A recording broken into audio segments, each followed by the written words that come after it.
Live from the Motor City, all the way to the Volunteer State. It's time for the Reckless Speculation Podcast, where we recklessly speculate the latest news in the world of sports. From college football to NASCAR, we've got you covered. And don't forget to stick around for the world-famous Bet Your Nuts, where we will give you your best bets to make the most money. Now sit back, grab your favorite drink of choice, and join Robbie Davis, Raj Mehta, Brandon Chain, and Tom Sloan. It's showtime.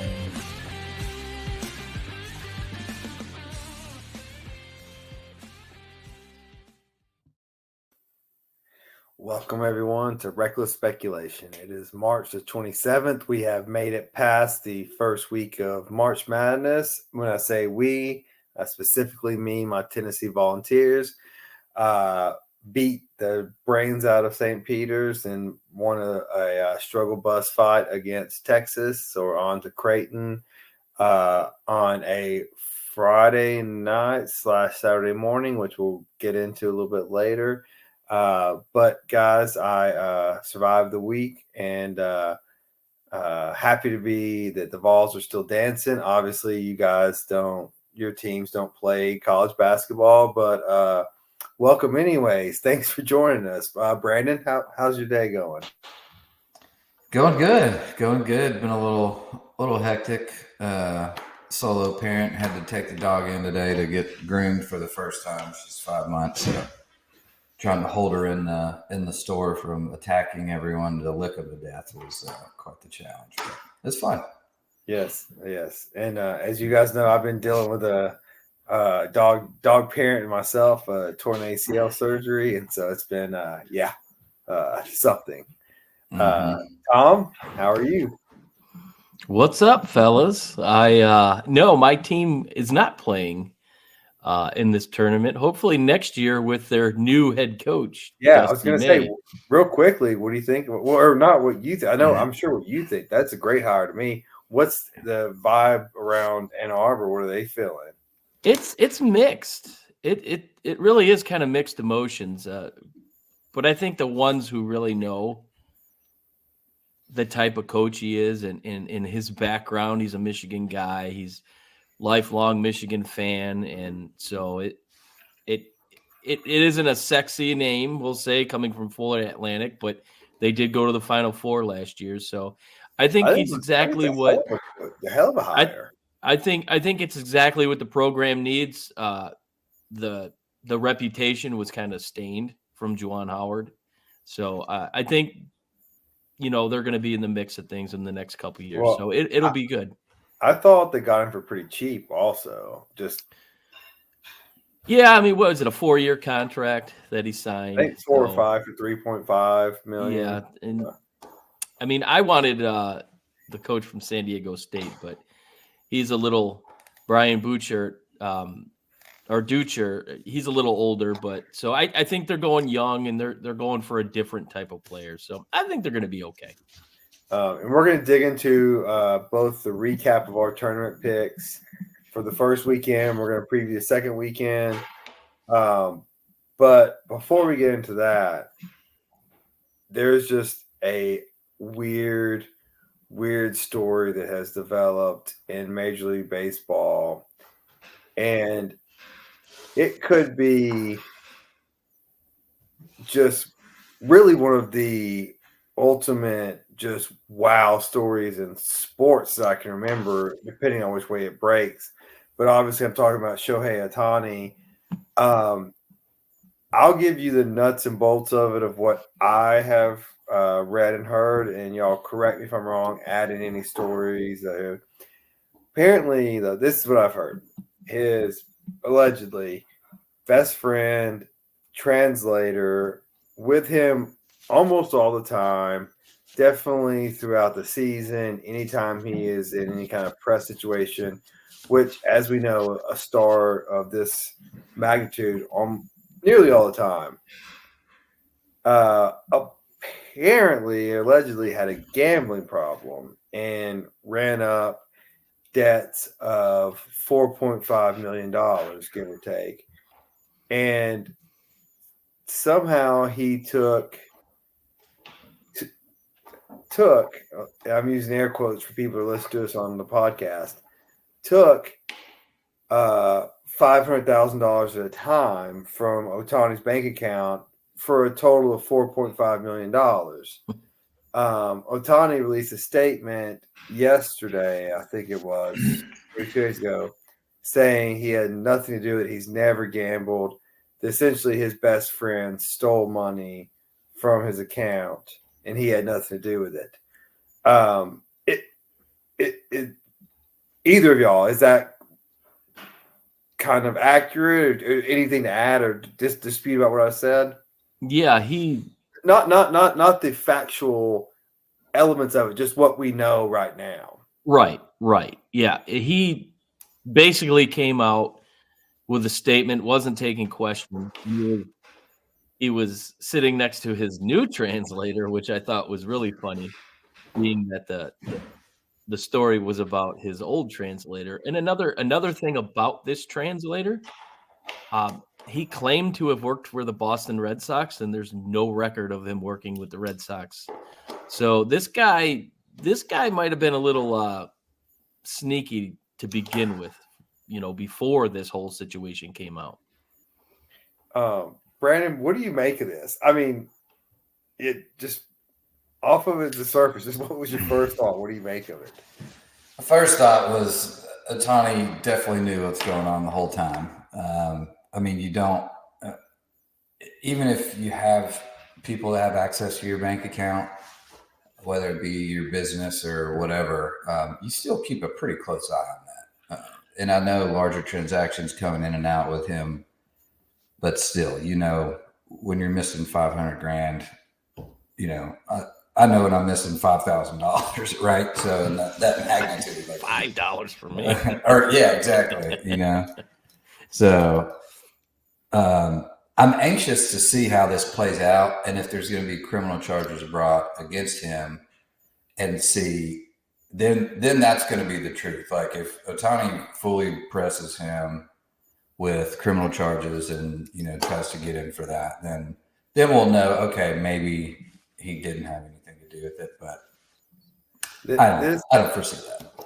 So this reminded me of some just a little backstory. I was recommended to read. It's not all about the bike, or it's not about the bike, or whatever Lance Armstrong's book was. Read it, and then I was like, holy hell, he knows a lot about blood testing and how it works. And then I heard him talk, and then I heard them talk about how they blood test in the Tour de France, and I was like, oh yeah, he knows how to beat the system. I was like, he knows what's happening. And this just reminded me that, well, one, Tom, I'm with you. If you're going to prepare if you're going to read a written statement, you don't need a translator. Just put it up in English. Like you don't need to read it one language verbatim, then have someone write it. Right. So that was weird. And I'm with Brandon.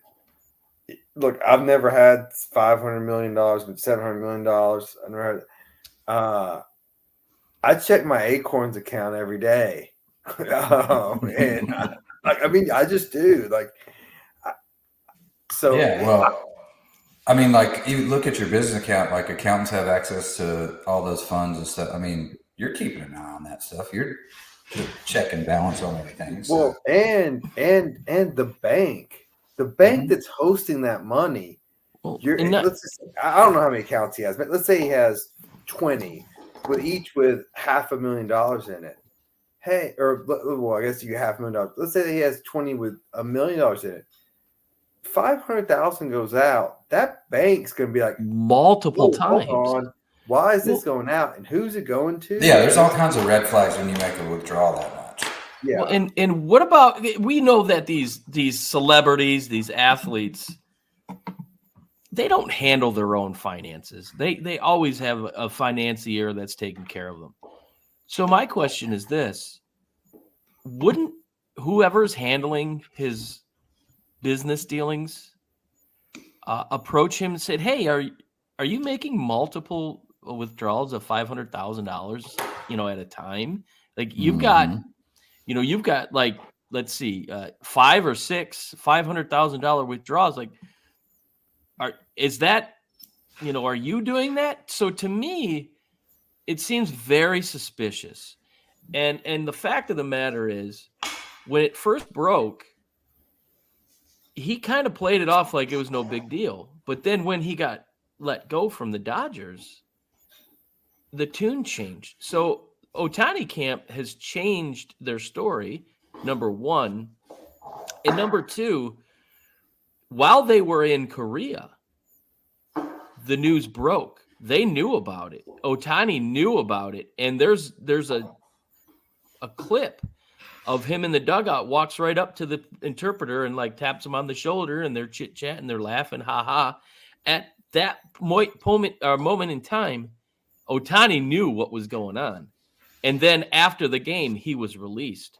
So it's just, I hate to say it, but I feel like this is a situation where we might be looking at potentially one of the greatest players of all time got his hands caught in the cookie jar, and now they're trying to backpedal out of it. And I don't know how it's going to play out. I'm glad Major League Baseball is investigating it, and I hope they investigate it to the full extent instead of looking at the situation. Oh, I'm going to take his word for it, because there's a lot of smoke here. And you guys all know, especially you, Robbie, in the law industry, when there's smoke, there's definitely a lot of fire. And Tom, that's a great segue. This is Rob Manfred's worst nightmare. Oh, yeah. Because how many questions do you ask?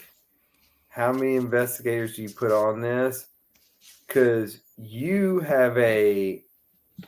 the Dodgers have what was $700 million vested interest in this case. MLB has a $2 to $3, $4, $5 billion the Japanese fan base. Yes, and we're gonna get to how it. And I don't want to cut off my question with a point, but I do want to think about, when we think about MLB here, what we're about to talk about. The NBA is about to suffer. So the MLB needs to think globally as all these industries lead. So, Brandon, I'm asking you this question. How deep does Rob Manfred dig, or is this a close this file as quick as you can? That's tough. I think it's going to be the latter. I think it's close it as fast as you can. It feels like that this translator is just the fall guy, and they can work around it that way. They do not want a lot of exposure here, because then it brings up the whole Pete Rose thing. And then, Did you see his quote? Oh yeah. No, I missed that. What did he say? He said, "I wish I would have had a translator back in the 70s and 80s." that is epic. That's what I'm saying. It's great. Oh man! But Ohtani is almost a Hall of Famer immediately right now, and the whole Dodger market, this whole big sign, record sign, everything that's going down, new exposure to MLB. With a superstar like this, you're going to draw in some, casual fans a lot more to watch this guy play. And if you take that away, on one hand, okay, if the MLB investigates thoroughly and they really release the truth, that it looks like, okay, we're trying to protect players. This is the law. You can't break it, blah, blah, blah. But on the other hand, like you said, $5 billion potential deal, and money always outweighs the consequences there. So this wasn't a question I had coming up, but it just somehow triggered seeing both of you guys on the screen. Is this? You remember back when Mark Cuban did his own investigation into basketballs and referees in the NBA. Ohio State, Michigan, y'all's drama this last year. Is it possible that, say, the Giants or the Padres or somebody takes this investigation out of Manfred's hand and says, we're hiring our own people? And we're I think media is going to keep this thing going. Yeah. And I think it really depends on one of two things here. Will the translator be convicted, or will there be charges put into place? Exactly. I think that is going to be the key factor. Is he already back in Japan? That I don't know. I'm not sure. And so where did the bookie? Do we know where the bookie? Where did these transactions take place? It was somewhere in California. So we got because gambling is illegal in California, right? So we do have an American crime. So is he going to be convicted? I think that's going to be because Ohtani's going to. Well, there's gambling and there's theft.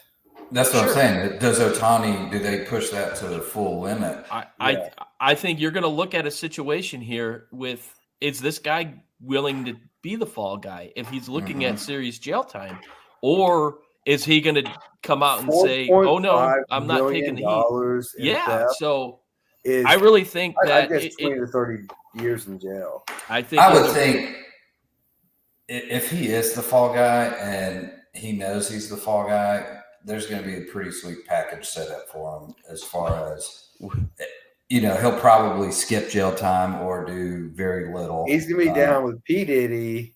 Exactly. He'll be riding shotgun in P. Diddy's. Yeah. If they can get him back from Antigua, he took off. Yeah. No, but I think they need to pay attention to his finances. Also, if you guys haven't researched where Diddy's at, you better Google that. There's a plane tracker on him. Yeah. They tracked him to Antigua. He got on a plane right after they raided his house. So that's crazy. All right. Before. All right. So before we take too much time on this, predictions. What happens? Let's just start this season. Tom, any suspension? I don't think so. I don't think we're going to see anything until I think this thing is going to get drawn out for at least a year. I think it just gets kind of swept under the rug or while investigations going on. I don't think MLB is going to let anything happen right now. I agree. I think, and by doing so, there could be other stories that pop up that get overtaken in the media, and this kind of gets forgotten about somewhat. I don't think Ohtani's going anywhere. I really think with the amount of money on the line for both the Dodgers and the MLB that they will fix this properly and have their fall guy. I think they go New England and Spygate. I think they do a predetermined, whether it's 180 game penalty for the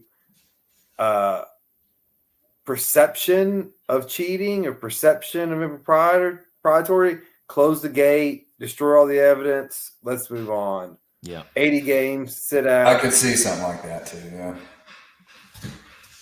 Yeah. We'll see. I mean, I think the Dodgers need to be invested, and they let journalists keep getting into it. It's going to get really, really bad. And that's the thing, because then you got to investigate the Dodgers and find out how much they knew about it prior to him signing that contract. So, this is going to be drawn out for a while, but for the meantime, I think Ohtani's safe for now. All right. So moving on to our next topic, the big bad bully in the room. In every room they enter, the NFL announced today their preliminary schedule. What is of note, though, is for the last 2 years or 2 or 3 years, we've had Christmas fall on a Saturday, Sunday, and or Monday, which has been a NFL game, so that the NBA has, suffered. Right, I think they were down 30% the first year, 6% the second year, or may have vice versa. But anyways, the NBA is getting killed by the NFL taking off their official opening of the day. Well, this year it's been announced the NFL is still taking over Christmas, but Christmas is on Wednesday this year, guys. Not only is this NFL's worst nightmare, but is this conditioning Wednesday night football? Brandon? I mean, that's not out of the realm of possibility with the NFL. You know, they'll grab more power, money wherever they can. But I think, you know, with this whole thing last year with the streaming, you know, the one game streaming that you had to, you know, purchase, I forget what it was. Was it Peacock or whatever for the one game? You're starting to see these kind of spinoffs to where NFL's making side deals according to things like this. Wednesday, taking away again NBA time. You know, conditioning for Wednesday. I mean, it's very, very possible. Who knows what their future forecast looks like? But the more they can spread it out over the entire week, where that's all you're talking about is NFL. I mean, I wouldn't be upset if there's a game every night. I'd be pretty excited about it, actually. But then it takes away, like if you do go to a bar and you want to sit there, have lunch, sit there for a couple hours and seeing all the different games going on at the same time, there's something to that too, watching all those. So. Well, in a follow-up, if you're the NBA, this was your day. What do? You move it to Christmas Eve? Do you just you completely open the gate, let the NFL do what they want to? If you want your ratings up, you coordinate around them. Absolutely. That's what I've always said too. Like you're look, bow down to the king. I mean, that's what you got to do. Like if you want to continue to get ratings. Tom, Brandon made a good point about these streaming services, and everyone complains about them, but then everyone watches. Like we all are the frog in the pot. And they know the water's getting turned up a little. Like that's what we are, right? Like they have us all captive, don't they? Oh, sure. I mean, look at the state of the NFL draft now compared to like 15, 20 years ago. It used to be a two-day thing. It'd start on Saturday, the draft finish on Sunday. Now it's a spectacle. You get these cities that they fight to get the draft. Ironically enough, it's in Detroit this year, and the city is just fired up and embracing the draft. So clearly the NFL knows whatever they throw, the viewer is going to go after. And this whole Wednesday playing two games on Christmas Day just shows it's kind of like the NFL just sticking it in the NBA's face, say, yep, bet. We're going to outrate you, and there's nothing you can do about it. But for me, I think you look at a Wednesday matchup, I'm not in favor of it. Number one, you would have to have two teams that are coming off a bye, because there's no way you can physically be prepared to play on Wednesday if you played on Sunday. And number two, they have to be. But Tom, that's what they said about Thursday football when it started. Yeah, and then it didn't matter. Eventually it doesn't matter. But take Thursday night football the last 2 years.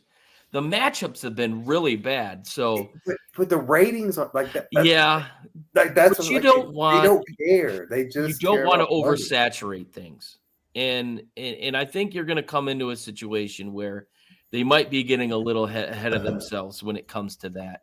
I give them the Thursday, because you can prepare. I don't think teams are fully prepared, but they can prepare for Thursday night games. But if you throw them on Wednesday, I just feel like the product is going to suffer, and nobody wants to watch a 6-3 game or a 12-7 game, and I think that's what you're going to run into if you start doing games earlier in the week. Plus, you're going to mess with the action on ESPN. You know, you got to give a big shout out to Toledo and Akron and Bowling Green, and Eastern and Western Michigan. So here's what I find interesting, and if any of y'all want to comment, jump in. The NFL is just, you can say slowly, strongly, however you want to describe it, just taking over everything with these streaming services, whether it's Amazon, Peacock, blah, blah. Well, in the NBA on Christmas, you know who hosts the NBA on Christmas? ABC, ESPN. You know who doesn't get to host Peacock, Amazon, ESPN, ABC? Who's the biggest promoter of the NFL? ESPN. Are we leading to an entire breakup of just the NFL network and its enterprises from ESPN? I don't think so at all. I think they need each other just as equally. Too much money. Yeah. Each network is paying $6 billion. Yeah, but you just for Sports Center alone, like during the NFL season. Could you see where ESPN and Fox break towards college, and the NFL goes more to an NFL Network pay-per-view streaming model? I can see that happening if the YouTube deal kind of starts to fade away a little bit. My initial thought was when they came out with NFL Plus, that was going to be who was going to get the Sunday ticket. And I was a bit surprised when YouTube got it. So I think they're going to kind of keep their toes in the water and see where it goes. And if they start to kind of fade away a little bit, I think that's when they go in and do their own streaming service. Okay, quick question, then we'll move on to basketball. Over under 2027, we have a Tuesday night NFL regular season game. I'm sorry, I was reading that comment. Would you say it one more time? Over under 2027, we have a scheduled Tuesday night NFL game. I'd say under. I don't think it will happen. Yeah, I don't think so either. I think we will. I don't think so either. All right. Tuesday night? No. So I'll give you my reason why. Players want to get paid more. How they get paid more is to play longer. You expand the season, which what the NFL clearly wants to do. You start doing buys and you start doing things with the schedule. You can stretch this 18-game season into probably 27 weeks and play a game every night. And I just think it's on. I mean, it could work for sure. I don't think it'll be that soon, though. I mean, I'm just asking for one game, not every Tuesday, but there'll be one Tuesday game before 2027. No, I mean, there's a Wednesday game this year. What day's Christmas on next year? It's Tuesday. It's very possible. Thursday. All right. So Tuesday. So we all filled our brackets. Mine's terrible. How's y'all's looking? Thumbs down to that one. This is about as bad as I can remember my bracket being. Yeah, mine's not looking great either. But well, Brandon, I guarantee you, Brandon's probably better than us. And he looked at it right before the show. I did literally like before. It was like 10:58, and I was driving down the road. I'm not promoting driving and texting or anything. It's by any means, but so don't do that. I was pulled over. If Brandon rear ends you, call me. That's right. We'll have you all changed properly. So I'm on the ESPN. I'm in the 67th percentile, so I don't know if that's good or bad, but Yeah, it's not great. Obviously, the big hitters, but the one that I did mean to pick, which I didn't, which I even said on our show that I picked, was Oregon on the first round. And I looked down. I was all excited. I looked down and I clicked whoever else they were playing. I was like, "Damn it!" I'm try and fill out a bracket. I'm currently in the 48th percentile, so you're doing much better than I am. Yeah, I've got 430 points. I don't know what your points are. 400. Yeah, I've not done well either. So what was Tom? What was your takeaway from the first weekend? I think the takeaway for me is it really wasn't what we expected.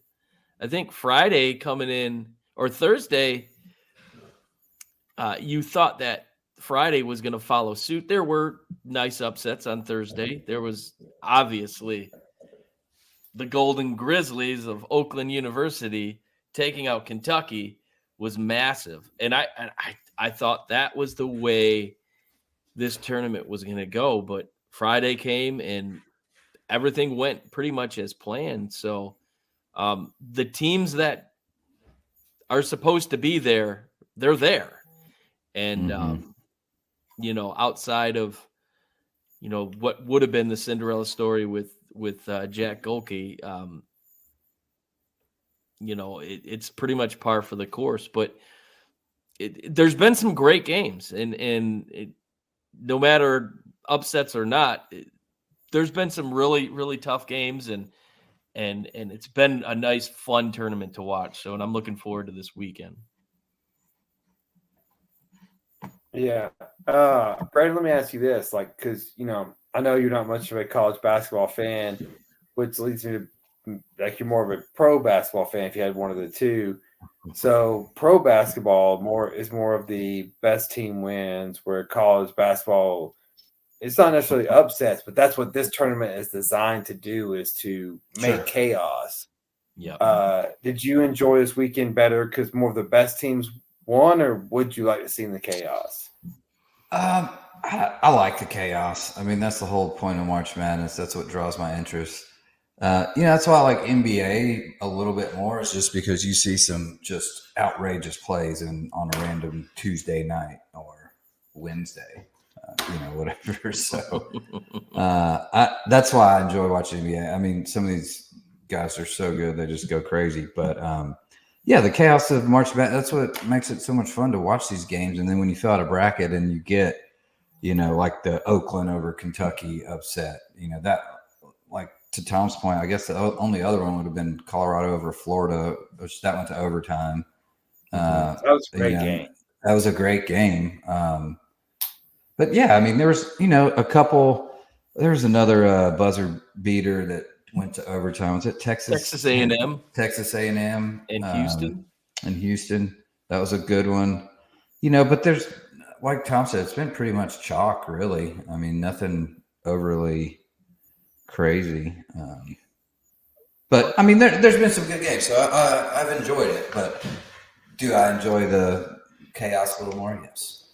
I think we were sitting at a bar in Nashville on Saturday, and Oakland and NC State was on, and everybody in there was fired up for Oakland. And when they had the ball with under 30 seconds to play, you could feel like those people were really pulling for Oakland. And the funny thing was, there was 3 guys on the other side of the bar that were NC State fans, and they were just like, no, this can't be happening. And once it went to overtime, it was a big bummer. But I think the general consensus is people love the underdogs, and they like, that's the madness. Tom, tell them about your Yale Auburn story. Oh, yeah. So Friday, we're sitting at Losers down in Music Row, and we happened in, I think we were infiltrating a Auburn Tigers viewing party, because every single person in that bar was an Auburn fan.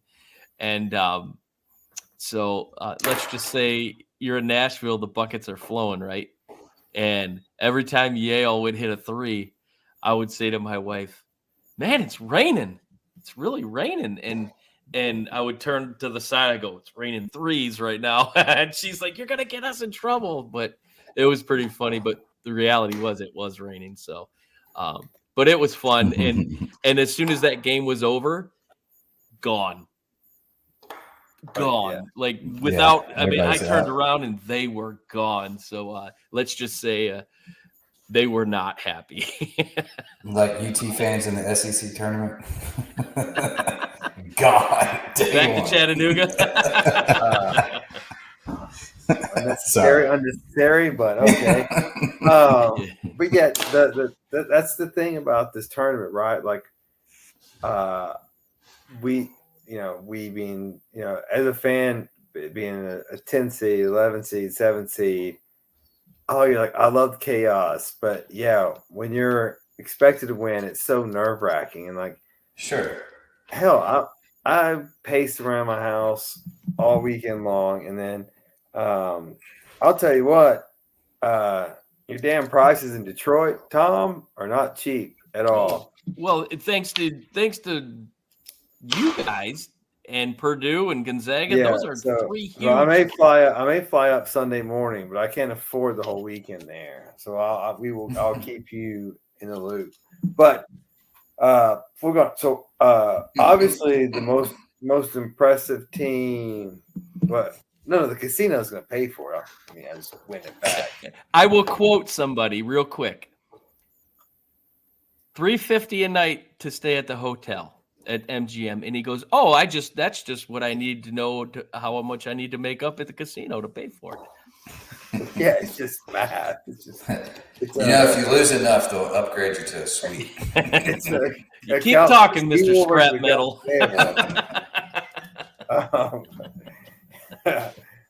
Hey, I'm not MGM's accountant. If they want to lose that much money, they can lose that much money.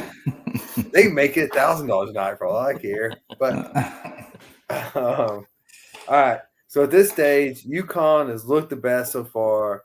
If you had to bet right now, are you taking UConn or the field, Tom? Seeing that my bet says the field, I'm going to go the field. They definitely were the dominant team of weekend number one. So you have to think that they're obviously the favorite coming in, but things change. A lot happens. And when you have more of the blue blood programs that are still involved, I think that changes little things. So I think I'm going to take the field here. Brandon, we're going to get into specific brackets, but just overall, UConn or the field? The field. All right. I like it. So let's get to the brackets. As soon as I can pull them up.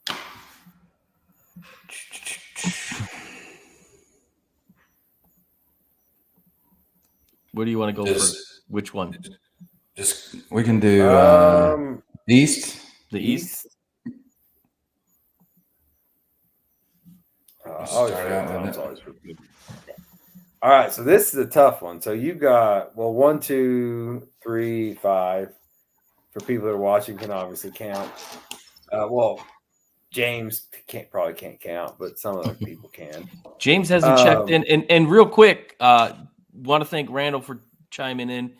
I hope he's feeling better. I know he had a little spill, separated his shoulders. So we're thinking about you, buddy. Hope you're feeling better, and looking forward to getting on and doing a draft special with you here in the coming weeks. Yes, so feel better, sure.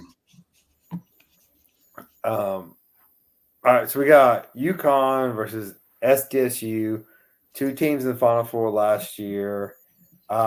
Illinois, Iowa State. Illinois has one of the hottest players in the country. Iowa State won the best conference in the country, I think. This is a powerhouse. We talked about this in the beginning. It's a powerhouse region.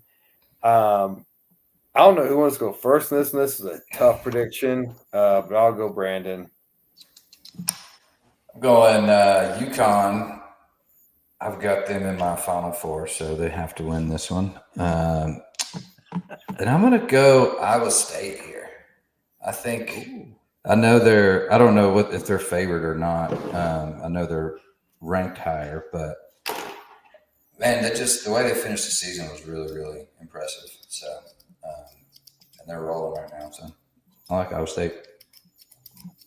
Fine analysis. I like that.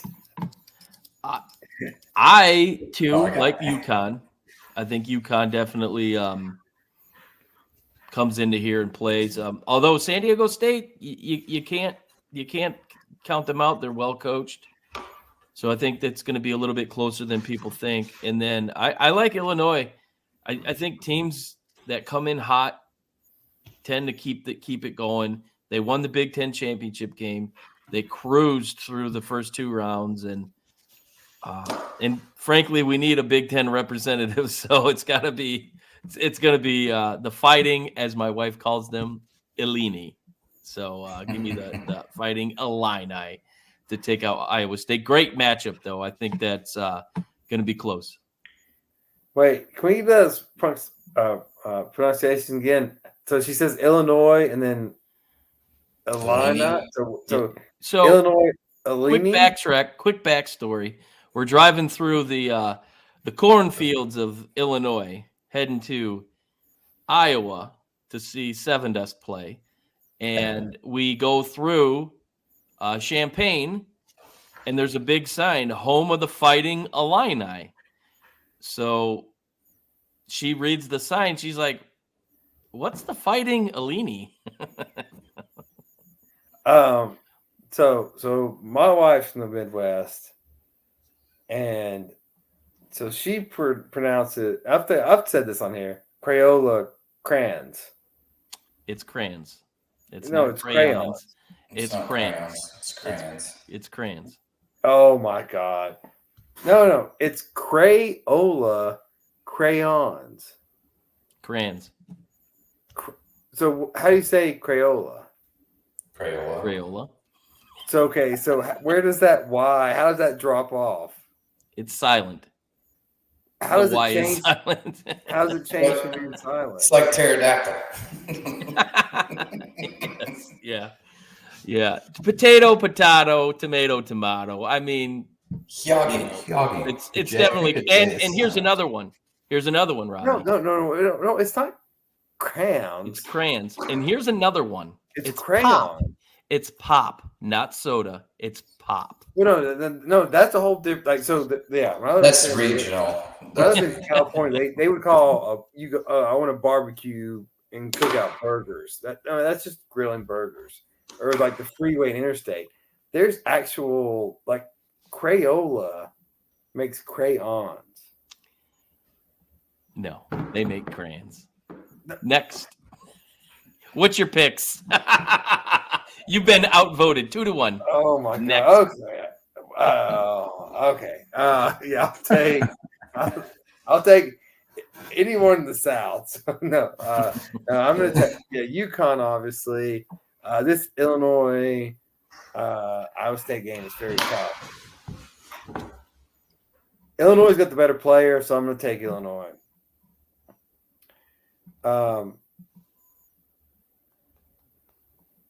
And we're doing the next round. Too. Okay, so Elite Eight, Brandon, you got UConn. Who you got? What?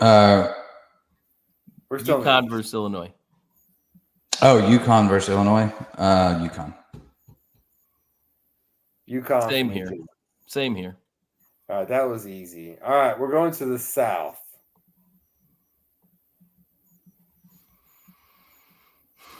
Houston, who has had 2 tough games against Duke, who has looked really impressive so far, 2 blowouts.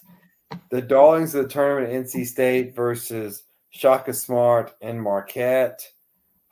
This is being played in Dallas, I believe. So Houston, huge home court advantage, I think.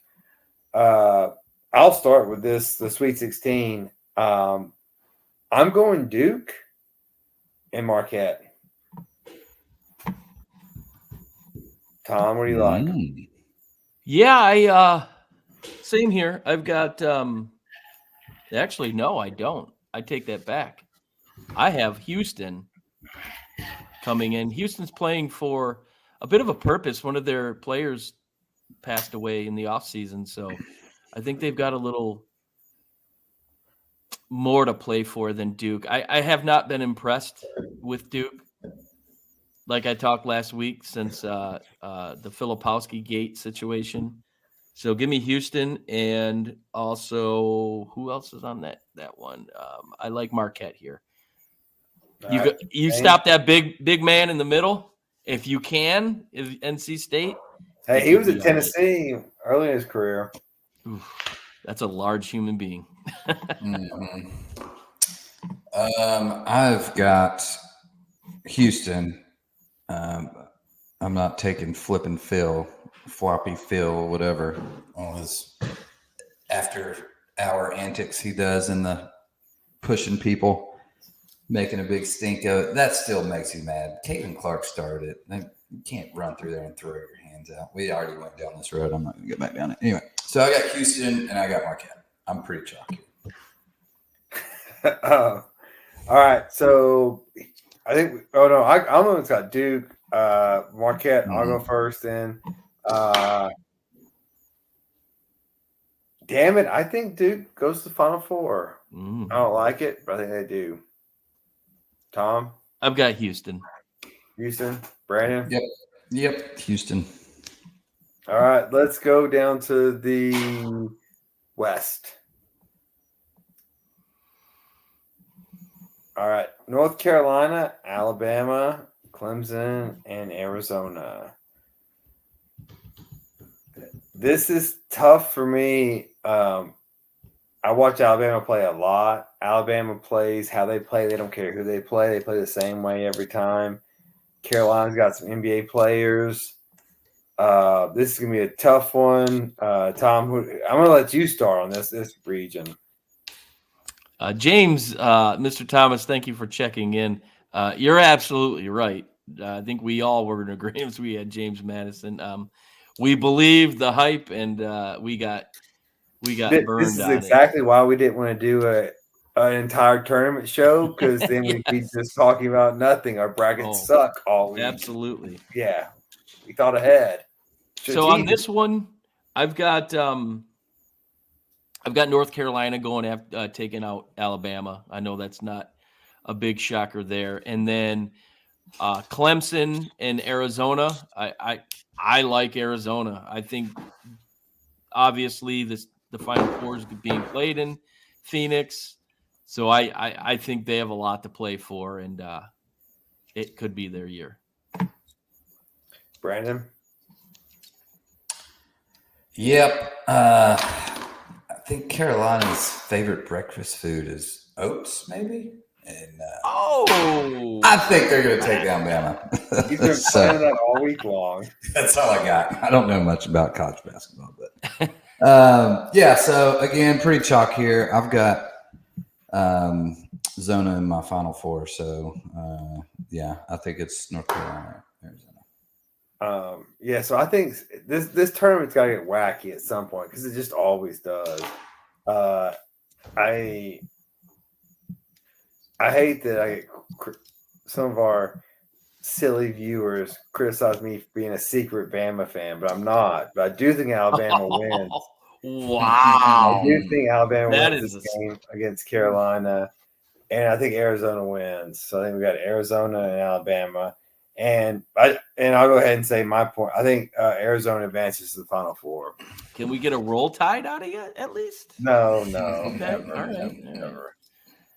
I agree. I like I said, and I agree with Derek Jasper. Thanks for checking in, Derek. The Wildcats, Arizona, going to the Final Four at home. Yeah, Brandon, what do you got? Yeah, I thought I said that, but yes. All right. You may have said the Final Four pick already and jumped the gun on our. I did. Well, I had like the back-to-back picks, like back-to-back question. Here's my two answers, and then I'm going Final Four. Okay. All right. Here we go. Now the Midwest. The come into the D. The region we've all been waiting for. Obviously, Purdue and that giant Gonzaga, Creighton, and the All-American Blue Bloods, the team that's so lovable, likable, wears a great shade of color, good coach, good atmosphere. The Tennessee Volunteers. It's getting thick. It's getting real thick. So, Brandon, where are you going on the Sweet 16 games?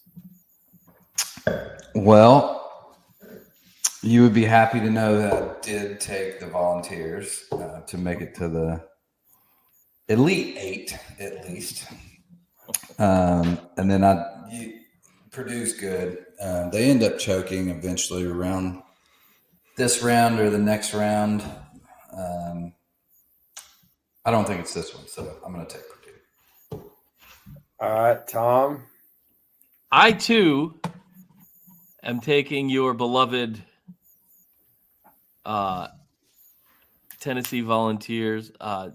Raj is unfortunately not with us today. He's out on the West Coast, and he wanted to do the show tomorrow, which defeats the whole purpose. But that's Raj for you.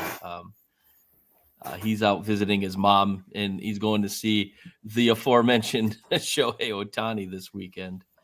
And Derek, I agree. It's definitely the best region. I think it's probably the closest competitively. So, but I will take Tennessee to win the Elite Eight. And Brandon, I agree with you as far as Purdue goes.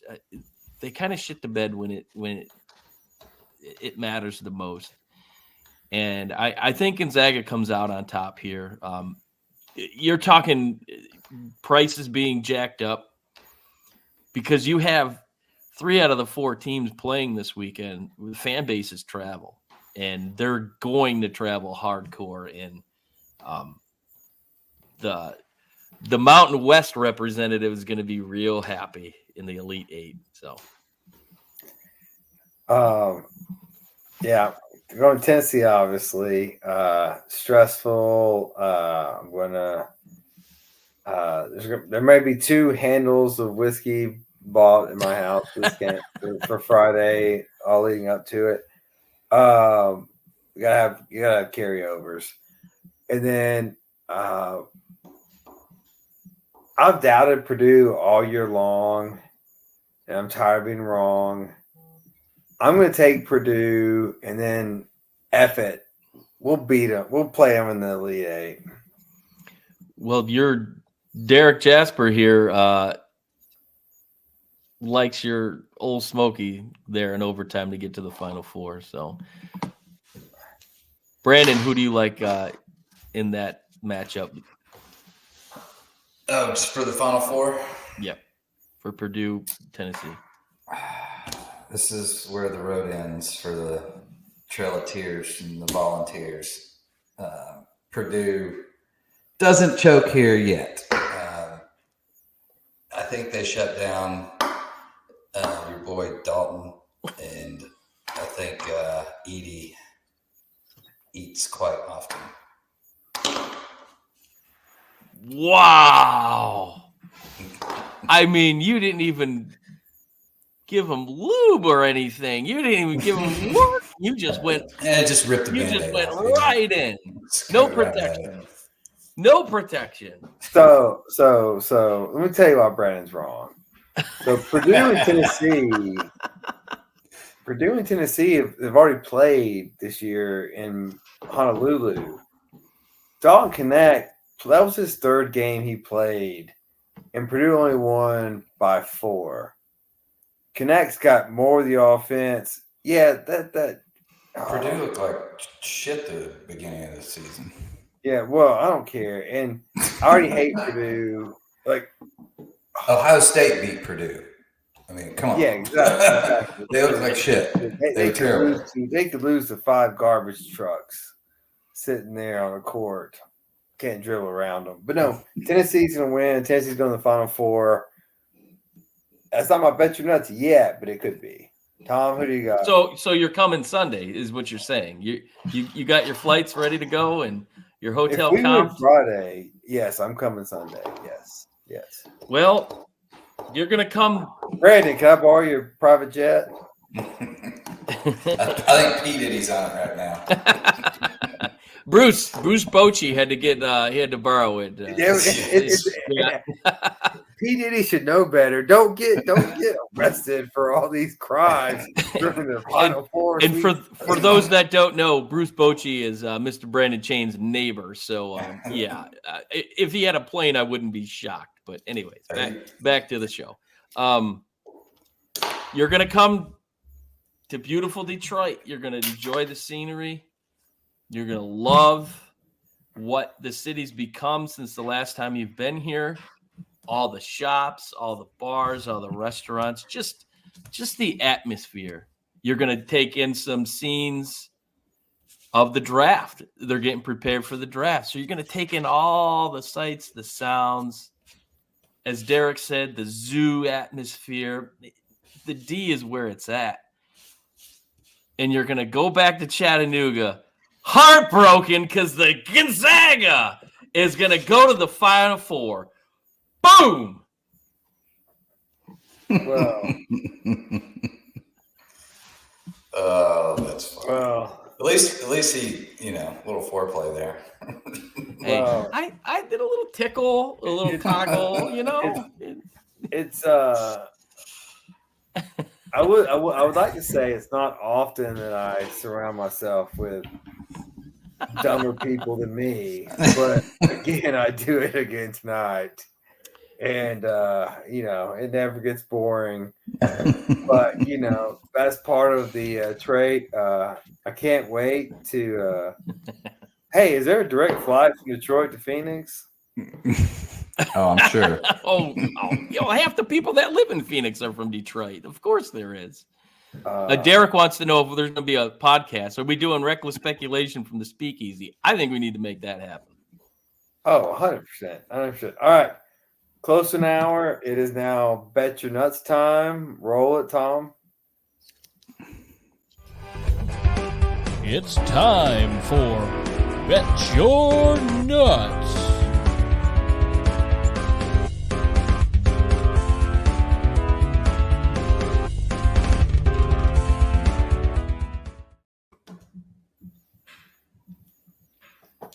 All right, boys and girls, you know how it is. We give you the pick to make the most money you can, whether it's a house, a car, a go-kart, a cigarette in the backyard, whatever you feel comfortable gambling, gamble it.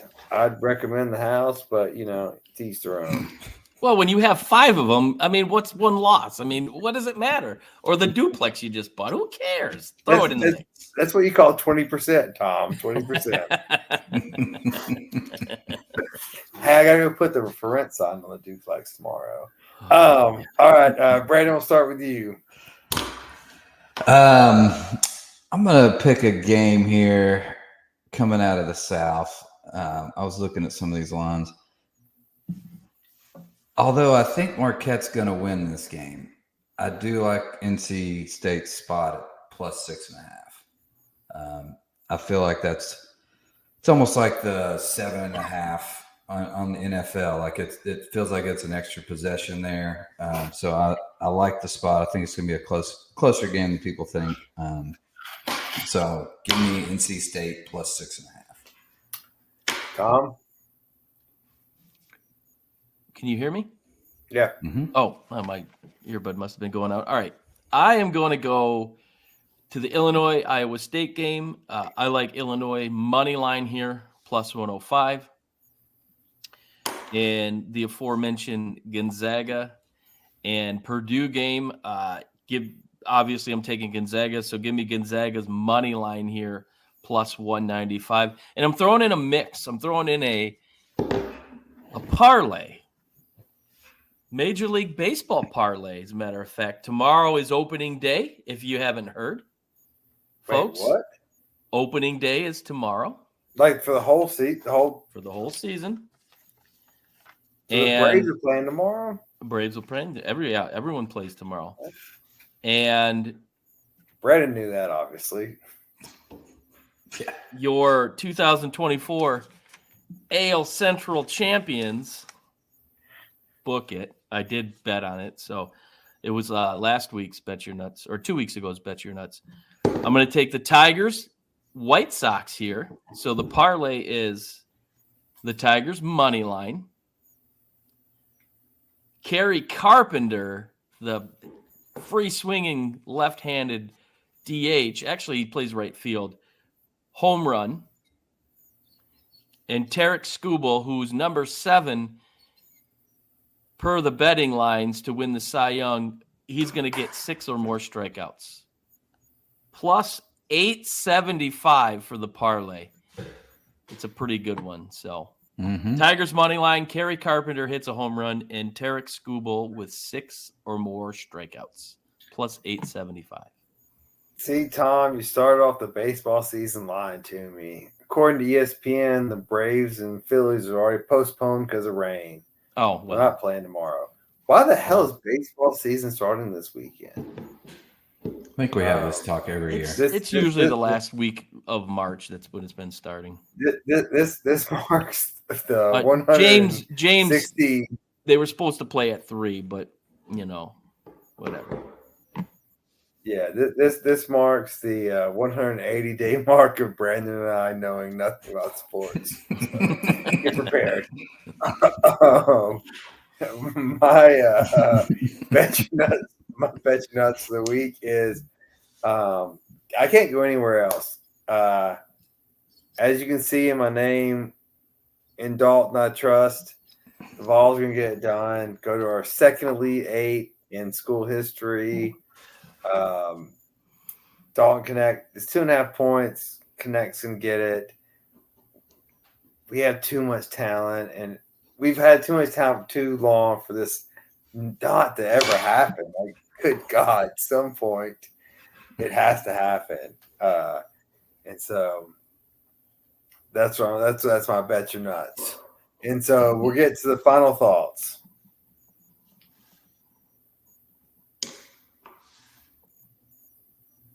Final words. I always mess it up. Tom, what are you thinking? Well, I got a bone to pick with the NCAA. Tomorrow night and Friday night. And Friday night is one of the reasons why you're not coming this early this weekend. They're tipping off games after 10 p.m. in East Coast cities, specifically Detroit with Tennessee and Creighton tipping at, I think, it's tipping at 10:09. 10:15. Yeah. That's not going to be what time they start because the first game tips at 7:39. There's no way that game's going to be done. I can see that first game going into overtime, Purdue and Gonzaga. So the LA, the West Coast times are kicking off the days. So I'm not really sure what the NCAA was thinking by starting games. I mean, especially on Thursday night, starting a game past 10 o'clock in an East Coast city. I can see Friday. I get it. More people aren't working Saturday or whatnot. I am, but most people aren't. So I'm not really sure what the thought process of the NCAA was, because if you were to come Friday night, let's say the game tips at 10:30, you're not leaving. You're not getting out of there until 1 o'clock in the morning. I mean, the curfew in the city of Detroit is 11 o'clock. If there's any kind of event concert wise, it's 11 o'clock. So, and the latest baseball or even football or hockey that they start is 8 o'clock. So for them to start a game after 10 p.m., I hate to sound like the get off my lawn man, but that's just ridiculous. And I know it probably has something to do with ratings and wanting to keep, people tuned in, which of course they will. They want to own coverage from the first tip to the last tip, and yes, they're going to compete against baseball. I don't know. They're probably not going to compete hard, but nonetheless, they're going to get that baseball viewership, I think. So, but all in all, it just to be in Detroit and to start a game at 10:30, even if it is 10:15, it's just it makes no sense to me when you could have started the first game at like 6. Because people are going to be there. It doesn't matter. And then the second game could have tipped at maybe 9. But that's why they don't pay me to make decisions. They're smarter than I am. But I just think all in all, it's ridiculous to have it that late in an East Coast city like Detroit. Yeah, and I'll give my final thoughts to piggyback on that. It's not silly. It's idiotic. And like, what they're doing is you're taking a Thursday night, pretty good rating TV. Friday night's horrible, and you're starting it at 7:30 Eastern. Well, the majority of the people in America live in the East Coast time zone, and you've alienated them all out. Like this is just like and you're putting on Turner and TBS. This like. I guess this is just basically like, hey, NCAA, let me put you with a couple of options. A's great, B's bad, C's terrible. You're going to take C every effing time. And that's what they do with every decision they ever make. And this is why they are going to be extinct in the next 2 or 3 years. There is no need for this idiocracy. And not enough people are talking about it. Nobody's talking about this. Yeah, so Tennessee, and so I'm zoned in. Granted, I'm zoned in on Tennessee. Tennessee's going to start at 10:15 on Friday night. They're going to finish at probably 12:30 Saturday morning. Then they have to play again early Sunday. When Purdue is going to have 6 hours more, Purdue or Gonzaga, you're going to have 6 hours more rest than them. That's just not fair. Like, I don't disagree. All right, Brandon, tired bitch about time zones. You got something else? Or you can get off my lawn. No, I mean, I'm sure it had to do with opening day and that whole schedule. And like you said, viewership. I'm sure there's quite a few analytics that go into that and projecting viewership. So a lot of people take off opening day from work and even the next day, Friday. So I could see some reasoning behind that, but I could not care one way or another on what time they start. I'll probably still be watching. I am looking forward to some good games this weekend. So, starting Thursday, tomorrow. So, yeah, that's my final words. All right. Well, thank you guys for watching. Like, subscribe, rate the podcast, do everything you can. We're on Facebook, Instagram, TikTok, X, YouTube, and then 2 other things I don't know. But Spotify and Apple Music. Apple Spotify Podcast. and Apple Music. I never Come get on, them. Robbie. Why is it just the Apple sign? Because that's the logo for Apple Podcasts. All right, and how am I supposed to know it's Spotify? But anyways, I'm not a damn logo expert. Get off my lawn. But anyways, thanks for watching. You heard through all of us which ones to look at. We will be back next week for our Final Four preview. Hopefully, I will be in the Speakeasy on Sunday or Monday. Fingers crossed. Brandon, come up too, because I can't get there without your jet. So we got to figure that out. But anyways, thank you guys for watching. We'll be back next week. Thanks, guys. We'll see you. Thanks, guys. Thanks for listening to another episode of Reckless Speculation. Don't forget to follow us on Facebook, Twitter, TikTok, and YouTube, searching Reckless Speculation. Catch us on Apple Podcasts, Spotify, or wherever you get your podcasts. We look forward to catching you right here next week with another exciting episode of Reckless Speculation.